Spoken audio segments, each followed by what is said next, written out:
મહારાજની જય હો. બોસ, સોરી મહારાજ, એક વિચિત્ર પ્રાણી પકડાયું છે. મહારાજની જય હો. મહારાજ, કેટલાક સૈનિકો એક વાનર જેવા માણસને લઈને સભાગૃહમાં આવવાની રજા માંગે છે. આવવા દો, જોઈએ કોણ છે. 4-5 સૈનિકો હનુમાનને એક દોરડાથી બાંધીને લાવે છે. અરે, આ કોણ છે? નથી માણસ કે નથી વાંદરો? એને અહીં શું કામ લાવ્યા છો? શું કામ છે? હું વાનર છું.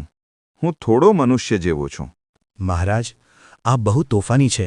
એ આપને મળવાની જીદ કરતો હતો. એ પોતે દરિયાપારથી આવ્યો છે એમ કહે છે. બોલ વાનર, શું કામ છે? મારે કશું કામ નથી. આ તમારા સૈનિકો મને પકડી લાવ્યા છે.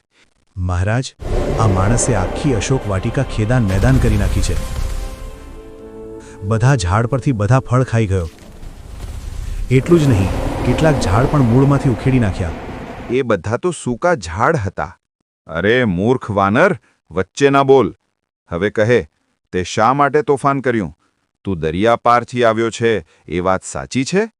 હા, પણ આવડો મોટો દરિયો ઓળંગીને કોઈ કેવી રીતે લંકામાં પ્રવેશ કરી શકે?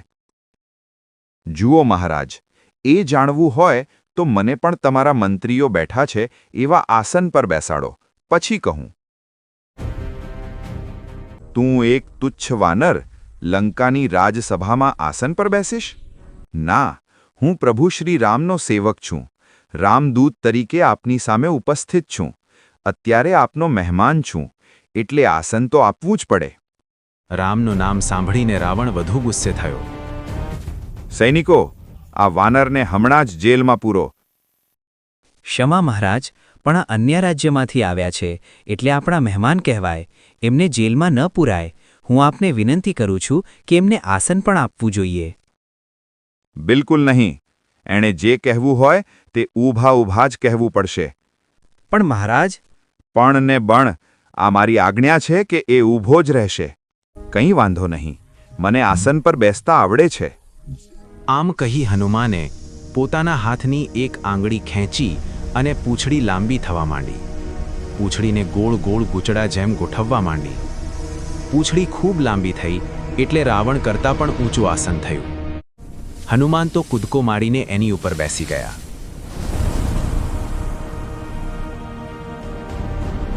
રાવણ ગુસ્સાથી લાલચોળ થઈ ગયો. આ વાંદરાને તાત્કાલિક પકડી લો. એની પૂંછડી કાપી નાખો કે સળગાવી નાખો.